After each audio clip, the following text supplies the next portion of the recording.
좋으신 하나님이 주시는 은총과 또 평화가 사랑하는 여러분들과 함께 하시기를 빕니다. 오늘부터 수요 저녁 예배 시간에 요한복음 강해를 시작합니다. 신약성서 27권 중에서 복음서라 불리우는 4권의 책이 있습니다. 마태복음, 마가복음, 누가복음과 요한복음입니다. 각기 다른 관점이지만 이 4권의 책이 공통적으로 말하는 주제는 예수 그리스도입니다. 예수 그리스도의 생애와 사역, 죽음과 또 부활에 대한 이야기를 하고 있기에 이 책들을 복음서라 부릅니다. 복음서를 통해 우리는 예수 그리스도가 어떤 분이셨는지를 더 깊이 그리고 풍성하게 이해하게 됩니다. 마태는 이스라엘 역사에서 가장 중요했던 인물인 아브라함과 다윗의 가계를 따르는 족보의 이야기를 통해서 예수를 소개했습니다. 마가는 예수보다 먼저 이 세상에 와서 그의 오실 길을 준비했던 세례 요한의 이야기를 시작으로 하나님의 아들이신 예수를 드러냈습니다. 누가는 세례 요한과 또 예수의 생애를 교차하면서 예수에 관한 진술들을 시작합니다. 하지만 요한은 달랐습니다. 물론 복음서인 이 요한복음은 예수 그리스도에 초점 맞추는 일을 충실히 해내고 있습니다. 단지 요한은 어떤 사건, 어떤 인물과 연관지어서 예수를 소개하는 것이 아니라 시간과 하나님에 주목합니다. 1절입니다. 태초에 말씀이 계시니라. 이 말씀이 하나님과 함께 계셨으니 이 말씀은 곧 하나님이시니라. 요한복음은 태초라고 하는 시점에서 시작됩니다. 이 구절을 읽고 나니 자연스럽게 생각나는 말씀이 있어야 합니다. 창세기 1장 1절입니다. 태초에 하나님이 천지를 창조하시니라.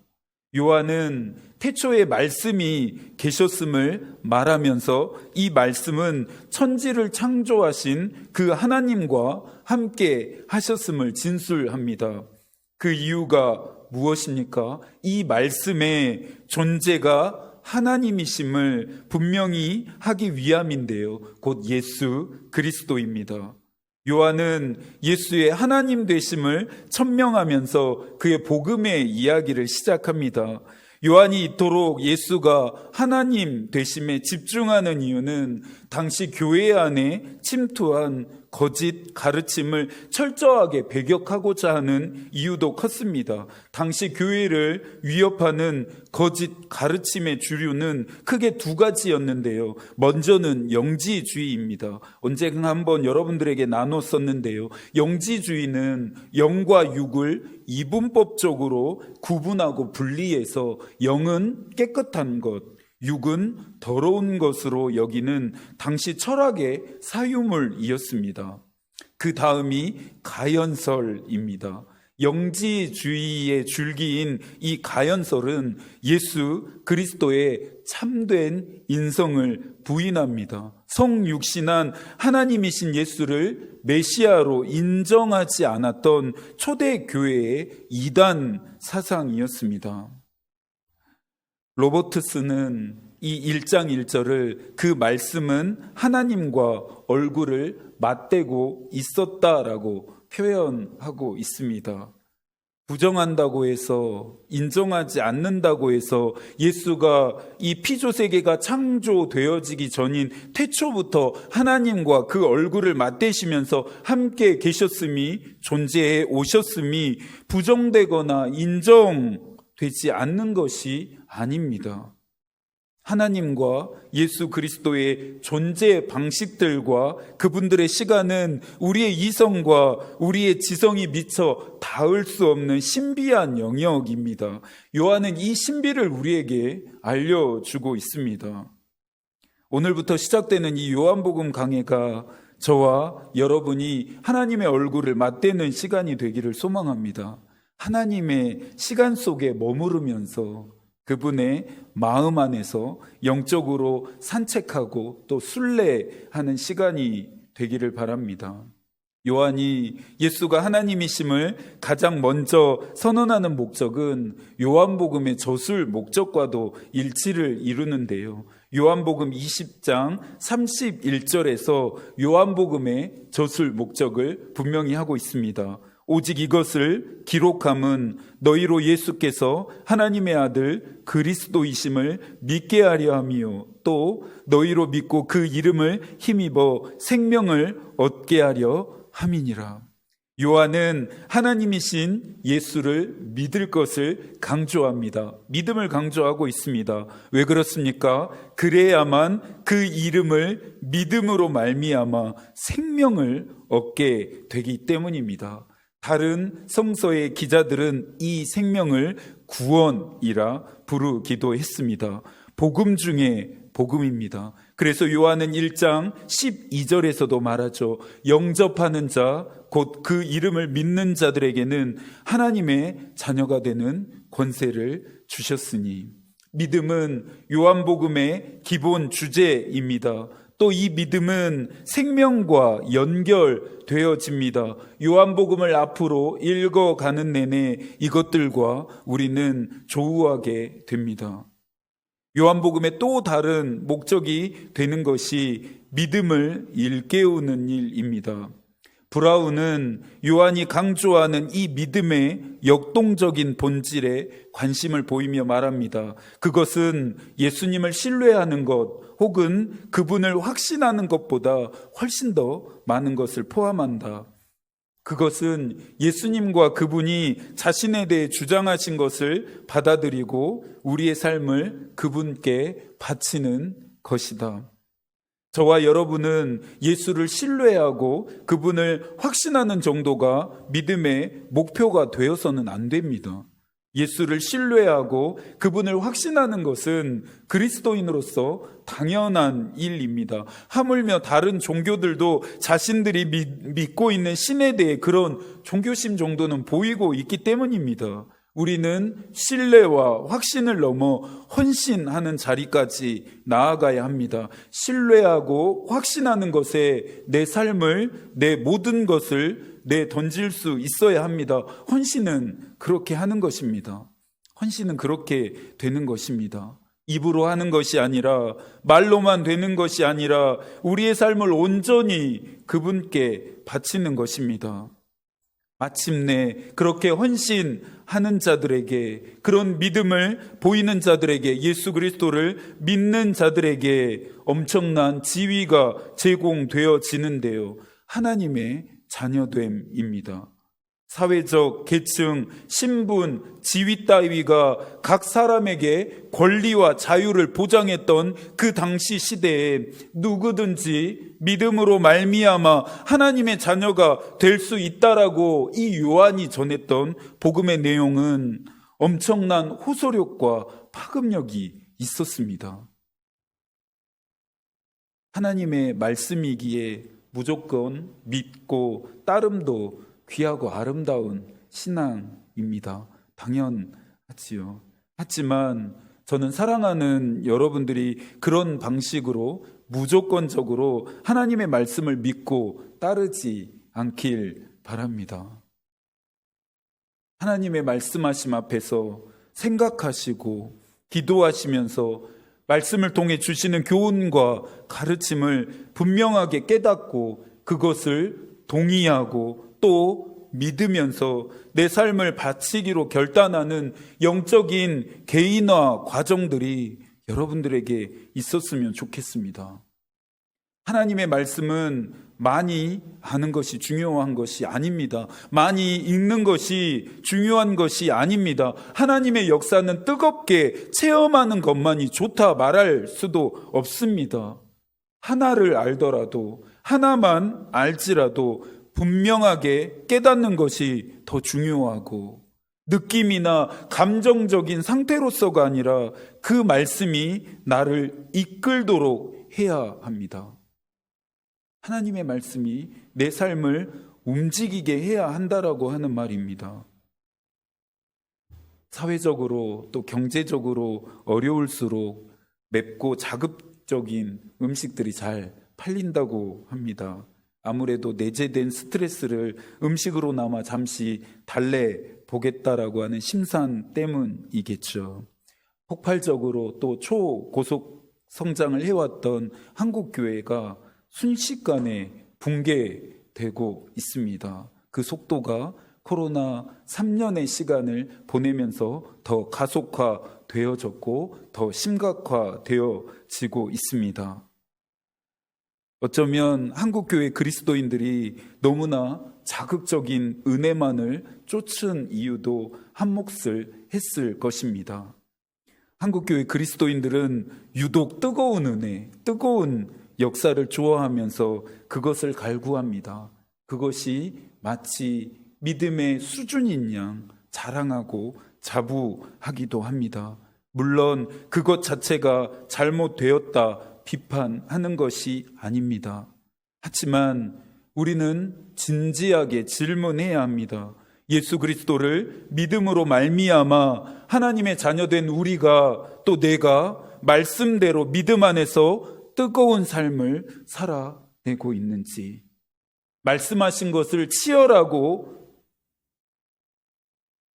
치열하게 실천하고 행하고 있는지를 우리는 스스로 자문할 수 있어야 합니다.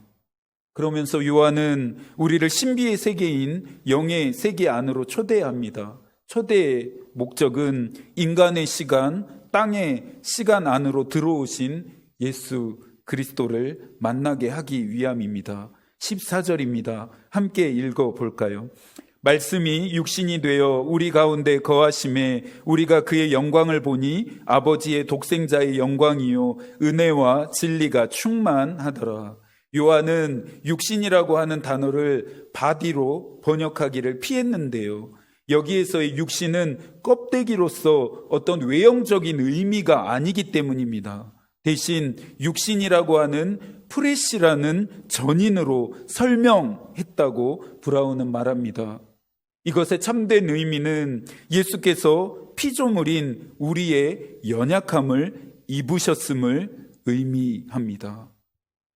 말씀이 육신이 됨은 하나님이 예수 그리스도 안에서 인간이 되는 사건입니다. 이 사건은 죄악으로 말미암아 겪게 되는 연약함과 그 고통을 하나님도 동일하게 겪어야 하는 위치까지 낮아지셨음, 내려오셨음을 의미합니다. 기독교 극작가인 도로즈 세이어즈는 태초부터 지금까지 일어난 일 중에서 예수님이 이 땅에 오신 것이야말로 유일하게 진정으로 일어났던 일이다. 우리는 이 교리를 유쾌하다고 생각할 수도 있고 황폐하다고 생각할 수도 있다.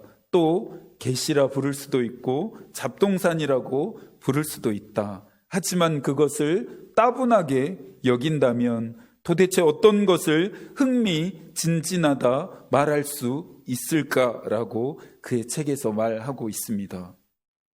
신령한 은사들 앞에서만 우리의 마음이 뜨거워질 것이 아니라, 받고 싶은 축복 앞에서만 우리의 마음이 뜨거워질 것이 아니라, 일회성이나 일시적인 기도회와 집회와 수련회와 같은 프로그램 안에서만 우리의 마음이 뜨거워질 것이 아니라, 하나님이신 예수 그리스도가 이 세상에 오셨음에, 그리고 그 오심의 목적이 영원히 해결될 수 없는 연약함과 또 고통으로부터 나를 해방시키기 위함이라고 하는 이 사실 앞에 날마다 매일매일 우리의 마음은 뜨거워질 수 있어야 합니다.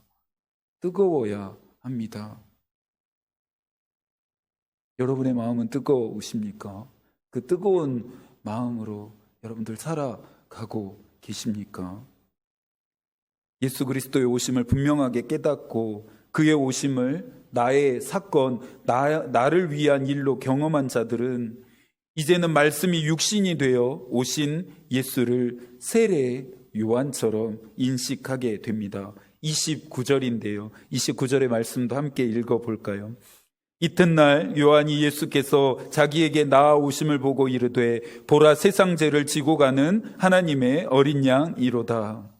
어떤 사람이 영적인 사람일까요? 여러분들은 어떤 사람을 영적인 사람이라고 생각하시나요? 영적이다라고 하는 것은 과연 어떤 의미일까요? 영적인 사람은 방언으로 기도하고 또 많은 은사들을 가지고 있고 기도할 때마다 뭔가를 듣고 보는 그런 사람이 아닙니다. 성서가 말하는 영적인 사람은 관점이 바뀌어져서 남들이 보지 못하는 신비를 매일매일 경험하는 사람들입니다. 이 신비는 곧 말씀이 육신이 되신 예수 그리스도가 이 땅 가운데서 하실 그분의 사역을 나타내기도 하고 그분이 하신 일을 경험해 가는 것입니다. 하나님의 어린 양이라고 하는 이 표현은 예수 그리스도께서 감당하셔야 할 숙명의 무게를 느끼게 합니다. 예수 그리스도가 여러분들에게는 어떤 모습으로 보이십니까? 여러분의 문제와 어려움을 해결해 주실 분, 여러분의 모든 기도와 또 소원의 제목을 들어주시는 분, 나의 구원을 위해 믿어 드리는 분, 그런 분이십니까? 주님이 여러분들에게 그런 분이신가요? 이런 신앙 고백도 좋습니다. 좋은 신앙 고백입니다. 저도 예외라 할 수는 없겠지만 우리가 신앙생활을 하며 이러한 것들을 쫓는 이유는 무엇입니까? 이것이 은혜이고 이것이 영광이라 착각하고 있기 때문입니다. 하지만 요한은 참된 은혜와 영광이 무엇인지를 우리에게 분명히 이야기하고 있습니다. 말씀이 육신이 되신 그 예수 그리스도가 우리와 함께 하시는 것, 그 예수 그리스도를 통해 보게 되는 그 영광, 그 예수 그리스도를 통해 우리에게 주어지는 은혜와 진리가 참된 은혜이고 영광이라 말합니다. 예수 그리스도를 바라봄이 우리에게 은혜입니다. 예수 그리스도와 만남이 우리에게 영광이 됩니다. 예수 그리스도를 보지 못하고 예수 그리스도를 만나지 못한 채 어둠 속에서 또 땅의 시간 속에서 저와 여러분이 살게 되지 않기를 바랍니다. 디모데후서 3장에서 바울이 경고하는 것처럼 경건의 모양은 얼마든지 흉내 낼 수 있습니다. 다양한 요소들로 훌륭하게 포장할 수 있습니다. 그러나 경건의 능력은 흉내낼 수 없습니다.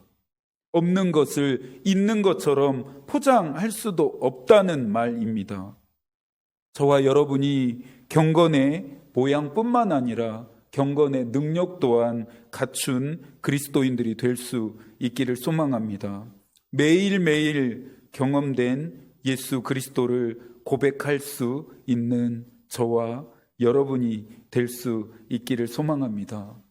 예수 그리스도와의 만남이 일시적으로 또 어떤 사건을 통해 과거에만 경험했던 기억이 아니라 매일매일 여러분들이 살아가는 일상 가운데서, 삶 가운데서 경험하게 되어지는 그런 사건들이 됐으면 좋겠습니다. 이 경험이 오늘 본문의 35절처럼 저와 여러분을 예수 그리스도가 하나님의 아들이심을 증언하게 하는 헌신의 자리로 나아가도록 도와줄 것입니다. 가난한 마음, 겸손한 마음으로 이 한 주를 살고 계십니까? 또 하나님의 뜻을 따라 여러분들 행하고 계십니까? 여러분의 삶을 점검해보는 이 저녁이 되기를 바랍니다. 남은 한 주간도 하나님이 여러분과 함께 하시기를 기도하겠습니다. 하나님의 마음이 우리의 기도가 되고 또 하나님의 뜻이 우리의 길이 되기를 빕니다. 아멘.